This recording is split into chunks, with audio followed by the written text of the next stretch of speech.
daan na ñun Sonko la ñu àndal. te ñu ngi koy fësal guddeeg bëccëg. fa laa jëm. waaw njëkkanteeg waxtu wi. ca coowal Pastef googu. ak ñi fësal seen bopp te nëbbatuwuñu. dafa mel ni waa diaspora bokkuñu ci. diaspora en ébullition. soxna tuuti may ma une yor googu def njàngat ci wàllu woowu. Pastef France États-Unis lâché nañ Diomaye. et ubbi nañ bataille de 2029 pour Ousmane. Sonko cette révolte là tey mu tukkee ci waa diaspora ñu dëggal seen bopp fësal seen bopp. wane fi ñu féete comme ni nga ko waxee. ban njàngat lañ ci mën a def. face à la situation loolu mu lay woon la crise aujourd'hui que traverse le PASTEF. donc c'est devenu une réalité. Oui, non, il y a une crise. Il ne faut pas avoir peur de moi, il y a une crise. Dès l'instant que les dissensions dafa am ñi féete fii rek crise am na. Même su fekkee ne du côté même de Diomaye vraiment les gens sont minoritaires. Parce que ñi nga xamante ne ñoom ñoo taxaw tey ne ñun bàyyi nañ Diomaye loolu da ngay taxaw di ko dégg ñoom ñu koy wax. j'espère da nga wax mais fii tey même ñi bàyyi Sonko amul kenn ku ñëwee taxaw naan ne ñun bàyyi nañ Sonko.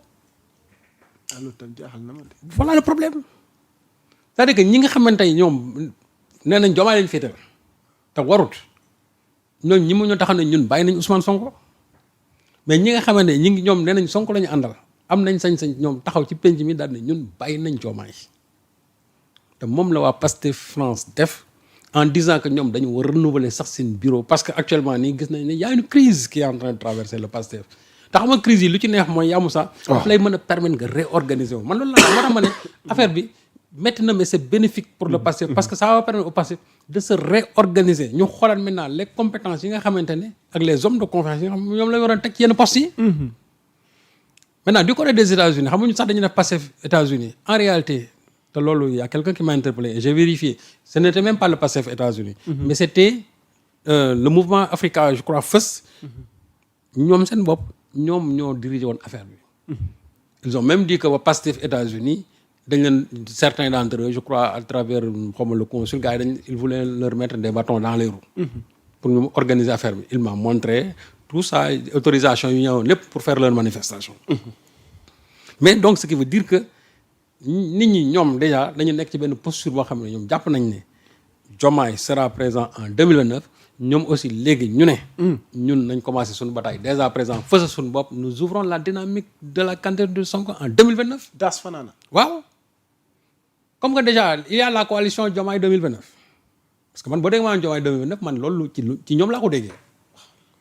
même si on dit coalition Diomaye tout court mais man dama dégg ñoom ñu ne coalition Diomaye 2029. donc mais xel war na ko mën a nangu. parce que on ne peut pas créer une coalition ex nihilo. waaw moom laa la wax. donc moo tax ma ne. waaw léegi kon man su ma doon mimi tey dama naan Diomaye 2029. bu ñu waxatee coalition Diomaye rek nañ ci boole 2029 bi et les choses sont claires gis nga quand Ousmane Sonko parle de la clarification il faut que les choses soient claires. waaw moo di Sonko nee na léegi mbir yi leer. waaw non xam nga. lan moo leer. non li leer mooy. waaw mais aujourd'hui li fi xew ça a permis aujourd'hui de savoir qui est qui et qui fait quoi. et qui veut quoi aussi parce que lu bëri dafa feeñ par la suite après le 8 il y a eu un communiqué qui est sorti mais communiqué boobu dafa fësal lu bëri communiqué boobu moo wane ne tey kon Diomaye président jël na yoonu boppam Ousmane Sonko def na meeting wax ne lii la parti bi doxee ñu xëy am ku génne benn bataaxal daan nit mu ngi jógee ca kilifa gu mag moom lii la wax mu waroog li nga xam moom la Ousmane Sonko wax. ñaari yoon taxaw na. waaw ça veut dire que quoi ça veut dire que donc ñoom jël nañ seen yoonu bopp man li may wax waa Pastef fii man la gis ngeen situation bii am comme ni ko ñenn ñi waxee ñi feebar fii ñi ànd ak émotion ñi seen tension yi ci man leen wax d'accord loolu mën na nekk mais passez les émotions mettez la raison devant on est en politique. politique su ñëwee situation bu ñëwee da nga koy régler avec rationalité lii moo fi nekk ngeen bañ ko ngeen bugg ko ngeen feebar ngeen bañ ko feebar la coalition Diomaye est une réalité donc yéen aussi jël leen seeni disposition par rapport à cette coalition c'est une bataille politique du leen mais c'est pas souhaitable nag loolu du lu ñuy souhaiter mais comme que loolu moo fi nekk ñu imposer leen ko mais ils n'ont qu'à trouver tout simplement une réponse politique par rapport à ce qui se passe actuellement au sein de Pastef man de loolu laa ci gis et je sais que Sonko moom lii xew yëngalu ko. et Ousmane Sonko dans tout ça. non yëngalu ko. par rapport à cette crise. non xam nga Sonko naa leen Sonko. crise bi nga xamante ne. moom la vivre sous le régime de Macky Sall. waaw mënatu ko dundaat ci leneen. Sonko il est aujourd'hui vacciné sur tout ça. amul leneen loo xam ne aujourd'hui en politique. mën na ko yëngal. c'est-à-dire ba troubler ko comme les gens pensent. non man jàpp naa ne li ñuy naan ay Diomaye président yëpp pour man épiphénomène la chez Sonko. moom la mu ci war a wax taxawaay bu mu ci war a def na ko ci. cela nag comme aussi ni mu ko waxee cela ne l'empêche pas que ne tey moom il travaille la main dans la main pour njariñu réew mi. et c'est là aussi le point fort de ce gouvernement. parce que beaucoup pensaient que ne oui les problèmes politiques allaient être répercutés sur la marche du gouvernement non. Sonko il a dit il travaille pour le pays. il ne travaille déggee kàddu yooyu. non mais il a raison. je ne travaille pas pour ah Diomaye. mais est-ce qu'il travaille pour Diomaye Sonko ne travaille pas pour Diomaye. les ministres ils ne travaillent pas pour Sonko. mais s'il le dit haut et fort. waaw mais moom laa la wax c'est-à-dire lan la que ci jublu. non li mu ci jublu mooy. pour que nit ñi mu leer. que ne moom Sénégal moo ko ñor.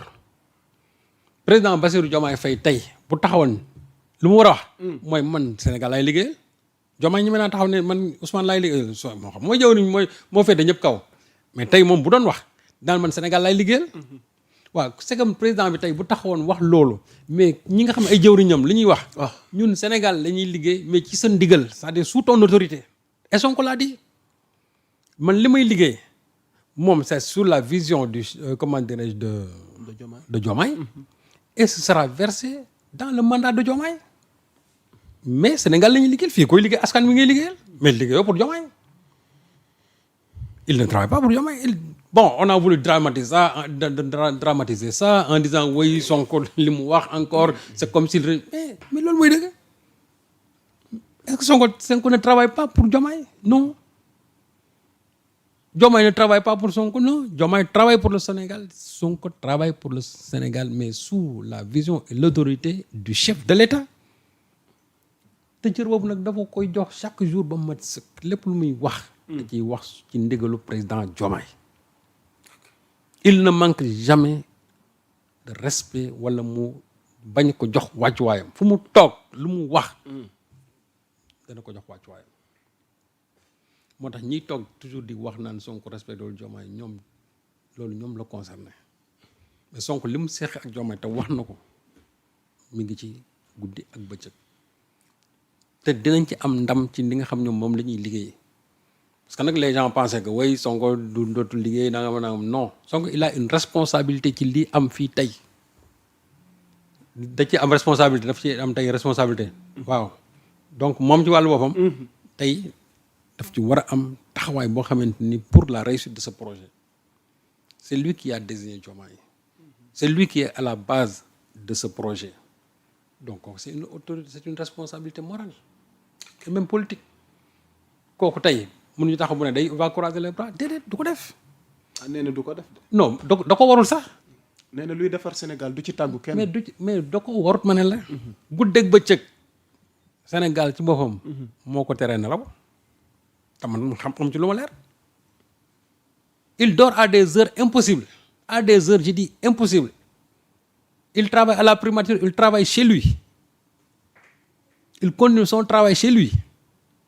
jusqu'à une heure impossible moo tax temps yi ci ginnaaw quand Sonko disait que moom dafay jël ay quelques jours moo tax ma ne non c'est-à-dire que ils ne connaissent même pas son rythme de travail man mi ko xam man xam naa ne c'était à juste raison que mu jël jour yooyu noppaloo man xam naa bu baax li may wax il travaille à la primature dafa teel a xëy mujjee faa jóge te bu ñëwee këram def ay jullem ak yooyu continuer son travail à la maison bay heure x mu door dem tëddi kooku bu taxawee ne dafa war a jël ay jours kooku dafa war a noppalu parce que xam naa ne li muy liggéey amul kenn ku nekk ci gouvernement bi di ko liggéey kenn nag li muy liggéey amul kenn koo xam ne nii la muy liggéey parce que il a aménagé j'ai dit même chez lui dafay liggéey foofu donc kooku xam nga ne Sénégal moo ko ñor moo tax bu taxawee ne man Sénégal lay liggéey loolu muy dëgg Sénégal moo ko ñor. alors Serigne Saliou xam naa émission mi ngi bëgg a tirer à sa fin mais am na benn sujet boo xam ne bëgg nañ nga def ci sa njàngat parce que yor liggéey na ci lu am solo soxna tuuti boo mënee dikk ci massacre de Thiaroye 44 quand le sang africain réclame justice mais nag keroog nag ñu bëri daje nañ fa am nañu bokk jotaay defe naa tuuti dina moom illustration am ñu ci bëri liñ ci xalaat ne est-ce que waxtaan amul ca kaw parce que quand on a vu ci tànt gi Mimi Touré Ousmane Sonko te ñu gis ni daanaka réeroo am na ci waroo gis-gis ci coalition bi mais d'abord Thiaroye 44 bi laataa ñuy ñëw ci yooyu détail waaw Thiaroye 44 bi moi je crois qu'il faudra féliciter le professeur Mamadou Diouf avec son équipe nga xam ne guddeeg bëccëg ñu ngi def tout pour rétablir la vérité sur le massacre de Thiaroye parce que y a trop de mensonges autour de Thiaroye 44 ba léegi tey mënuñu la wax ne exactement voilà le nombre exact de morts yi nga xamante ne ñoom ñoo am Thiaroye 44 donc pour man c'est à juste raison que Thiaroye 44 bi mu nekk loo